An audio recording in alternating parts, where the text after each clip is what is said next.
Hi, I'm Gordon from Camera Labs, and in this video I'll be directly comparing the Sony ZV1 against the Sony A7C, two very different cameras but both actually aimed at a very similar audience. The ZV1 is a fixed lens compact with a 24-70 equivalent zoom and a 1-inch sensor that costs around $700 or pounds.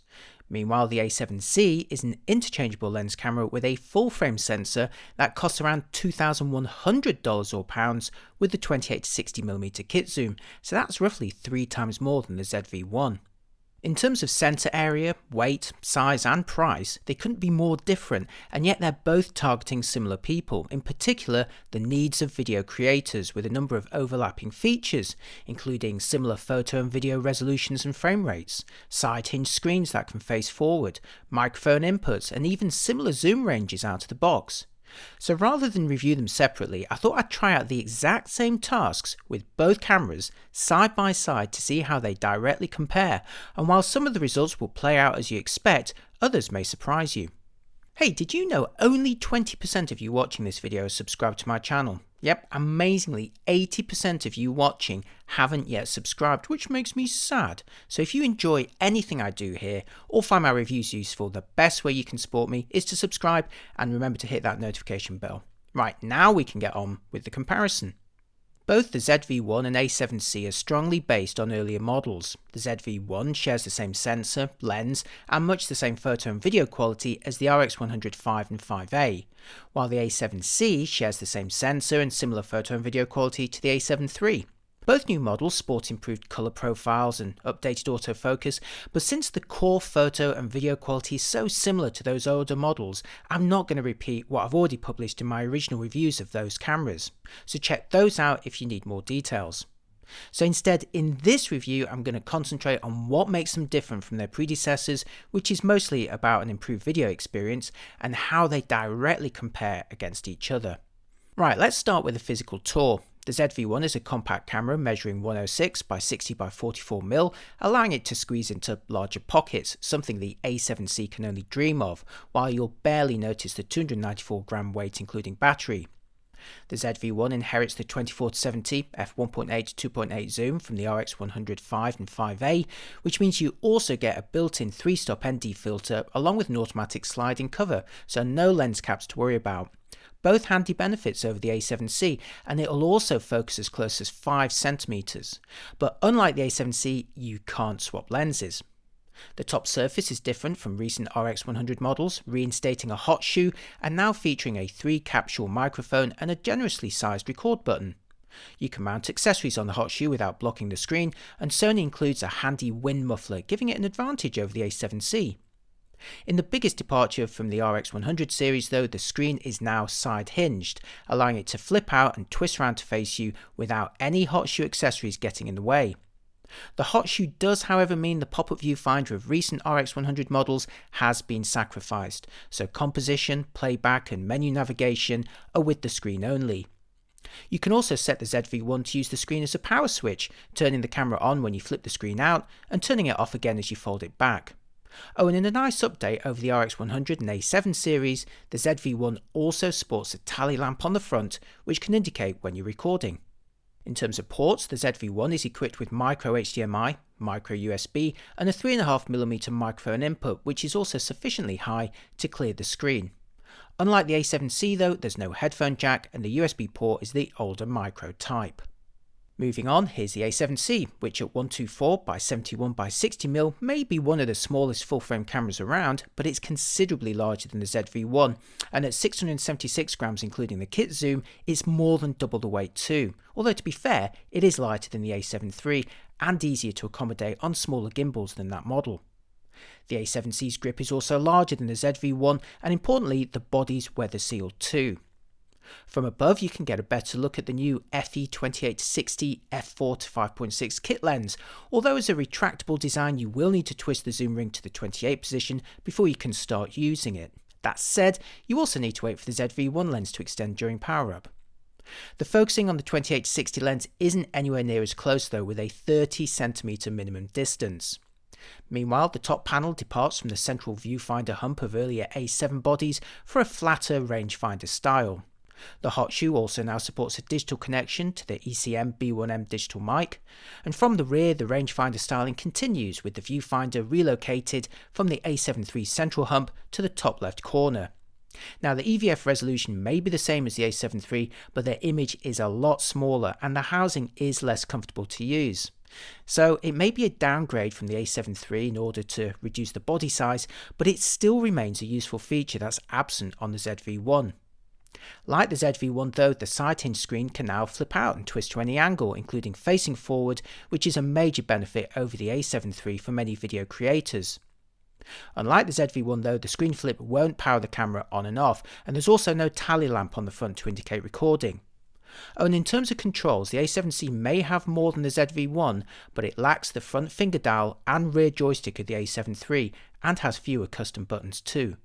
In terms of ports, the A7C has a 3.5mm microphone input positioned like the ZV1 to clear the screen, and you'll want to use an external microphone if you're walking with the camera, as the strap lugs on the side rattle quite audibly. The A7C also has micro HDMI, but a more modern USB-C port, as well as the useful inclusion of a headphone jack that's missing on the ZV1. Also note the SD memory card slot is relocated to this side of the camera, although more importantly it's been downgraded from the dual card slots of the A7 III. So while the A7C gains a side hinge screen over the A7 III, it loses out on the dual card slots, joystick, finger dial and bigger viewfinder, as well as that camera's second USB port and faster 1/8000th of a second maximum shutter. The bottom line is, while the photo and video quality on both models is very similar, the A7 III will be preferred by people who shoot mostly photos, while the A7C will be preferred for those who shoot mostly video, and I'll show you why in just a moment. Moving on to power, the ZV1 and A7C use very different batteries, and the A7C's larger body of course allows it to accommodate a much larger battery pack. In photo terms, you're looking at 2 to 3 times more shots per charge from the A7C over the ZV1, although both cameras can at least be charged or powered over USB if you get caught short.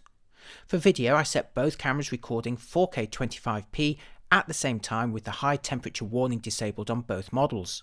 The ZV1 managed 65 minutes on a single charge, and in a single clip too, which is a big upgrade over the RX100V.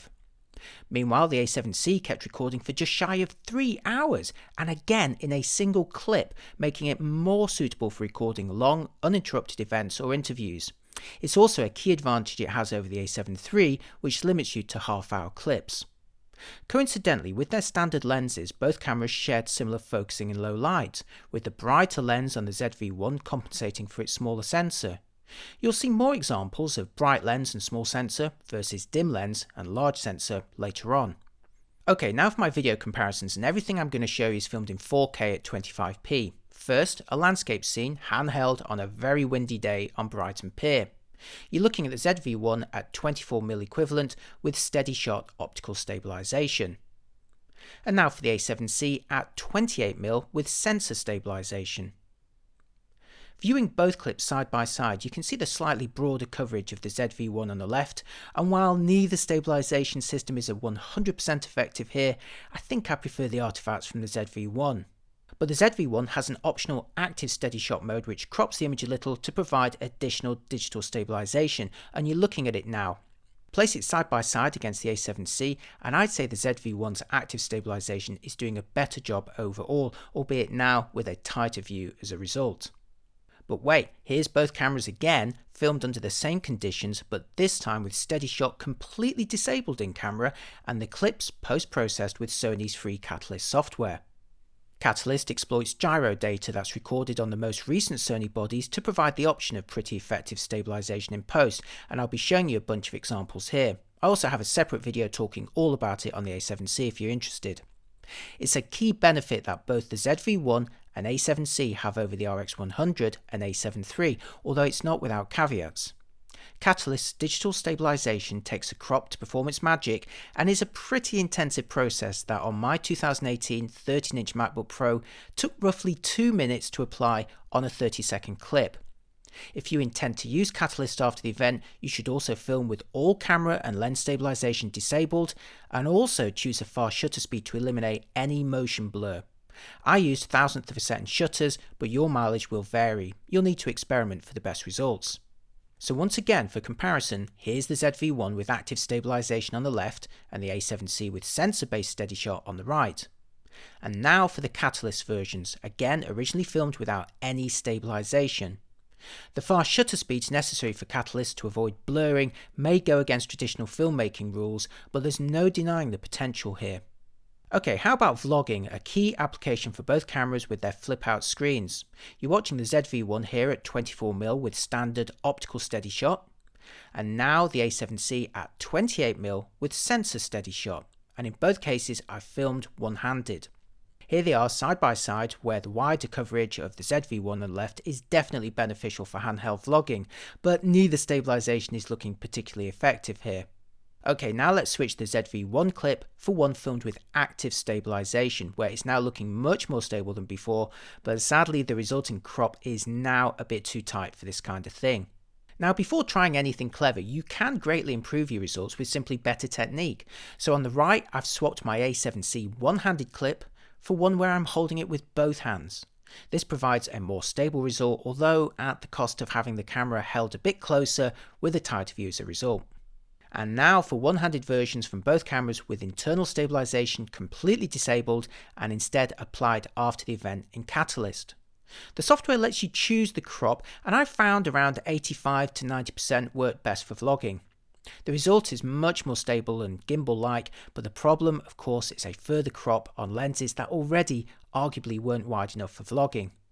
But of course the major benefit of the A7C over the ZV1 is the ability to mount different lenses. So here I've ditched the FE2860 kit zoom for the much wider FE16 to 35mm G Master, filming here at 16mm, and again with the footage stabilised by Catalyst.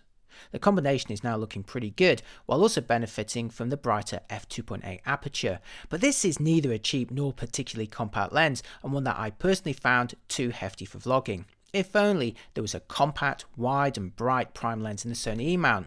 Hang on, there is! Sony has their own FE20mm f1.8 lens, but at about $900 or pounds it's not particularly affordable. But wait, Samyang has an 18mm f2.8 lens with autofocus for the E-mount that costs just $300 or pounds. And thanks to my friend Ben Harvey for not only reminding me about it, but also let me try out his own copy. So here's a separate test, first showing the A7C with the FE16 to 35 at 16mm.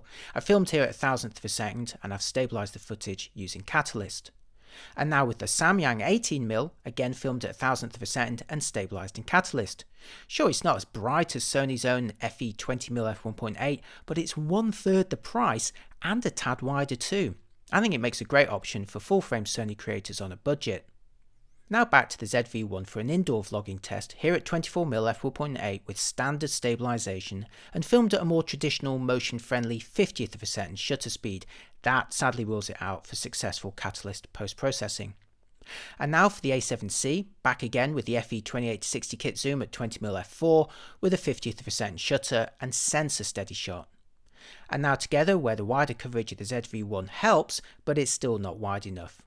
Coincidentally, the smaller sensor and brighter lens of the ZV1 roughly matches the larger sensor and dimmer lens of the A7C here for depth of field.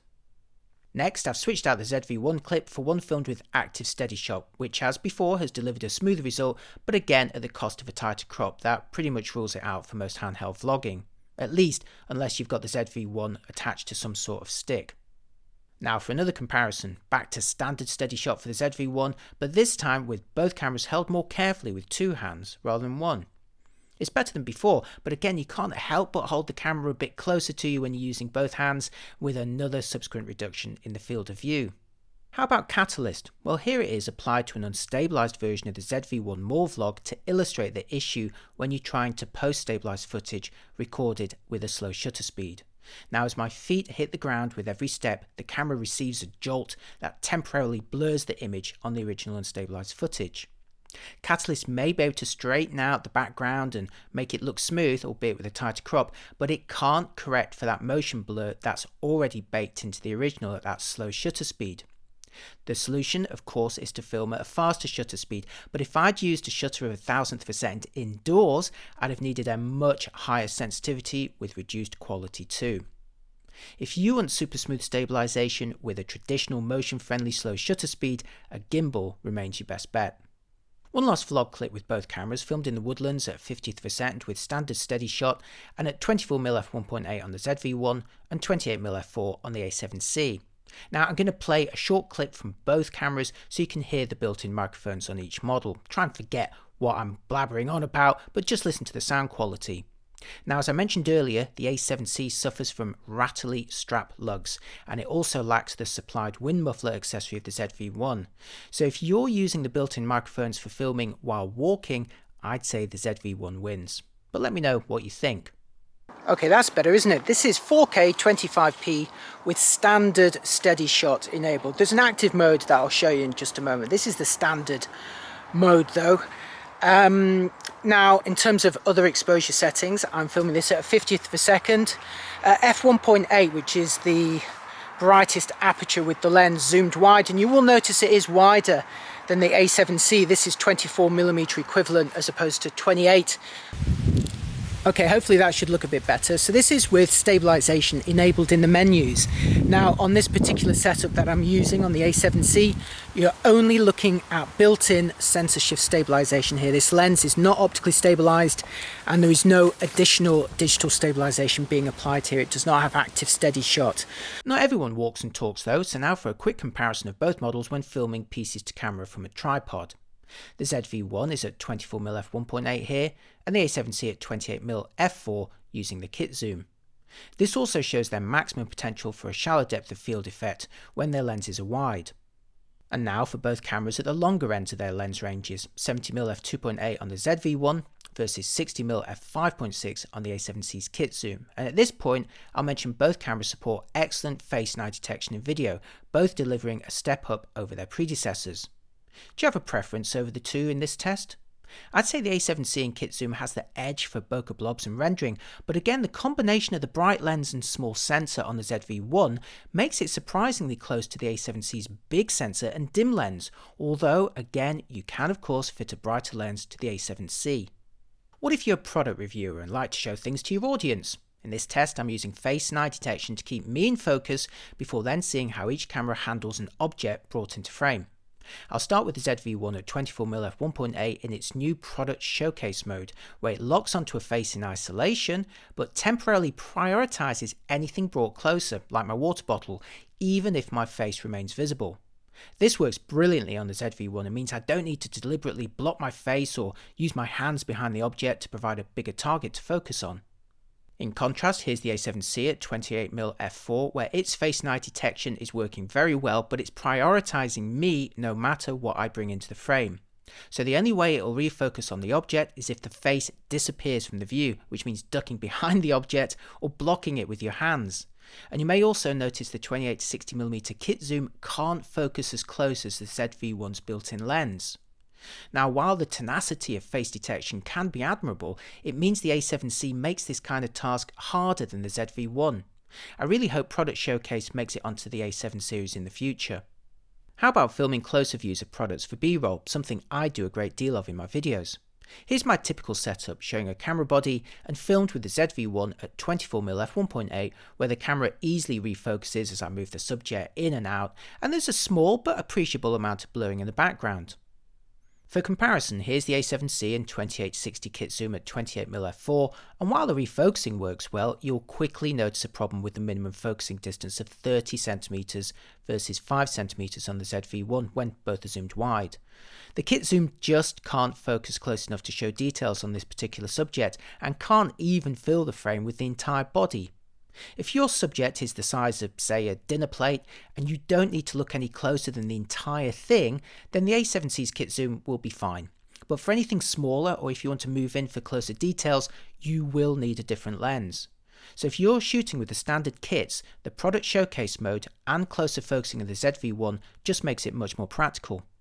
And finally, a quick bokeh ball and focus pulling contest, starting with the ZV1 at 70mm f2.8 and using the touchscreen to pull focus between the ornament and the lights behind it. And now for the A7C in kit zoom at 60mm f5.6, performing the same task. Both cameras also allow you to adjust the refocusing speed if you like. Side by side, I'd say the bokeh balls on the A7C's kit zoom look a bit nicer, but again the benefit of this camera is being able to fit a different lens that's much better suited to whatever result you desire. But again, this adds cost. So you've seen my results, now which would you buy? If you're deciding between them and their predecessors, I'd say the decision is based on whether you shoot mostly photos or shoot mostly video. Both the new and older models are perfectly good at capturing photos and video, but if you mostly shoot photos, I prefer the feature sets of the older A7 III or RX100 series over the A7C or the ZV1 respectively.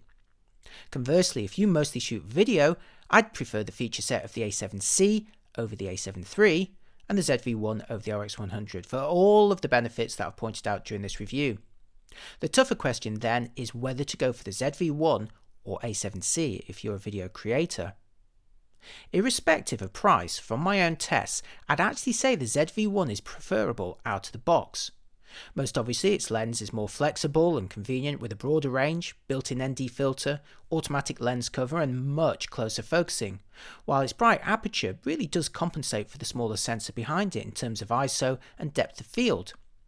The built-in microphone also proved more practical in my tests with a supplied wind muffler and no rattling strap lugs to worry about. Beyond this, the ZV1 also includes a useful tally lamp and a bunch of software enhancements that make it easier and more natural to film with, most notably the simple but brilliant product showcase mode that can single-handedly transform product review videos. The ZV1 could have been perfect with a wider lens to make digital stabilization more practical, but as it stands, it's still an excellent choice, especially for the money. That said, the A7C certainly has worthwhile benefits over the ZV1. It includes a viewfinder that, while small, remains invaluable for checking footage and menus, especially for those with long sight. It provides a headphone jack, way longer battery life, and most importantly the huge potential of a much larger sensor and the chance to swap lenses. Now the full frame sensor and the lens mount are what you're paying for here, but if you're only going to be using the kit zoom with the A7C, this core benefit becomes moot. I commend Sony for creating a truly compact kit lens to complement the camera, but the FE2860 is simply unsuitable for a lot of the target audience. 28mm is nowhere near wide enough for handheld vlogging, especially if you're then going to be using catalyst to apply stabilization. The minimum focusing distance also makes it impractical for product close-ups, and the modest aperture means much of the bigger sensor's benefit is effectively cancelled out. Indeed, I was struck by how similar the output from the ZV1 looked to the A7C in kit zoom under the same conditions. It's also revealing to compare the different strategies of recent full framers aimed at video creators. Panasonic's Lumix S 20-60mm, the kit zoom for the S5, may be a larger and heavier lens, but it zooms much wider and focuses closer too, making it much more practical overall. To really enjoy the potential of the A7C, you'll simply need to fit it with a different lens as soon as possible, whether to deliver wider coverage, closer focusing, or shallower depth of field effects. Something like the FE 16-35mm 2.8 seen here, stabilized in Catalyst. But you also have to ask yourself if you're overthinking the problem. If all you want is a wide view and crazy stabilization, how about the GoPro Hero 9, seen here filming 4K in its super wide mode with hyper smooth stabilization? Yes, it's over sharpened by default, and yes, everything is in focus so you won't get any shallow depth of field effects, but just look at the stabilization out of camera with no post-processing, and there's a boost mode that's even better. And if you prefer less extreme coverage, here it is again, but set to its linear mode, which crops in for a more natural view. And at $350 or pounds, it's much cheaper, in fact less than half that of the ZV1, and still cheaper if you add the media mod for the microphone input. Now, the tiny sensor in the GoPro means the picture quickly falls apart in low light. Even the More vlog here looks softer than the Sony's. But for me, the Hero 9 remains the best choice if you're filming yourself walking and talking in bright conditions. You should also consider the DJI Osmo Pocket. Ultimately, my overall opinion as a video creator of the A7C may have been more positive had it been bundled with a different lens, and of course there's nothing stopping you from choosing a different lens yourself. The bottom line is the FE2860 kit zoom may be okay for general use, but many video creators will find it frustrating straight away and want to switch it for something more capable as soon as possible. Meanwhile, the surprise winner in this comparison is the ZV1. I was already very fond of the RX100 series, and while the ZV1 loses the useful viewfinder, it gains a side-hinged forward-facing screen, a hot shoe for accessories, an improved microphone with windshield, the cunning product showcase mode, gyro data for post-stabilization, and the ability to record clips beyond half an hour. For all-round video creators filming in a wide variety of conditions, it's one of the best overall solutions available under 4 figures. That's it for me, but I'd love to hear which model you'd choose, or if indeed there's something even better that you've found. As before, if you enjoy these videos and aren't already following my channel, please do hit that subscribe button and notification bell. Again, 80% of you watching aren't yet subbed, and it's such an easy way to support my work. Meanwhile, if you're feeling extra kind, there's links below to shout me a coffee or treat yourself to my in-camera photography book. Thanks again for watching, and I'll see you next time. Bye bye.